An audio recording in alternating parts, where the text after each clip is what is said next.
2841 কোটি টাকার এই প্রকল্পের আওতায় ঢাকা বিশ্ববিদ্যালয়ে ছাত্রীদের জন্য মোট 5টা হল, ছাত্রদের জন্য মোট 5টা হল, মোট 10টা হল নির্মাণ হবে।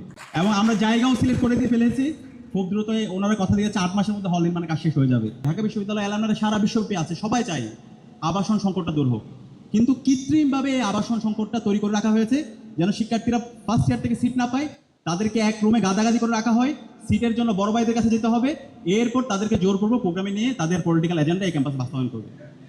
কিন্তু আজকে জুলাই বিপ্লব এবং বিপ্লব পরবর্তী এই ধরনের দাসত্বের রাজনীতির কবর আমরা রচনা করেছি। এখন এই ক্যাম্পাসটা তোমাদের হাতে দিয়ে গেলাম, তোমরা যদি ইউনাইটেড থাকো, তোমরা যদি তোমাদের শিরদাঁড়াকে উঁচু রাখো, তোমরা যদি এই গণরুম গ্যাস রুম কালচারের বিরুদ্ধে, এই ফাও খাওয়া রাজনীতির বিরুদ্ধে, এই পেশি রাজনীতির বিরুদ্ধে তোমরা যদি ঐক্যবদ্ধভাবে এটার বিরুদ্ধে কথা বলতে পারো, তাহলে এই ক্যাম্পাসে আর কখনো গণরুম গ্যাস রুম কালচার ফিরবে না ইনশাআল্লাহ। আমি কি তোমাদের থেকে সেই কমিটমেন্টটা নিতে পারি? তোমরা কি পারবা ইনশাআল্লাহ?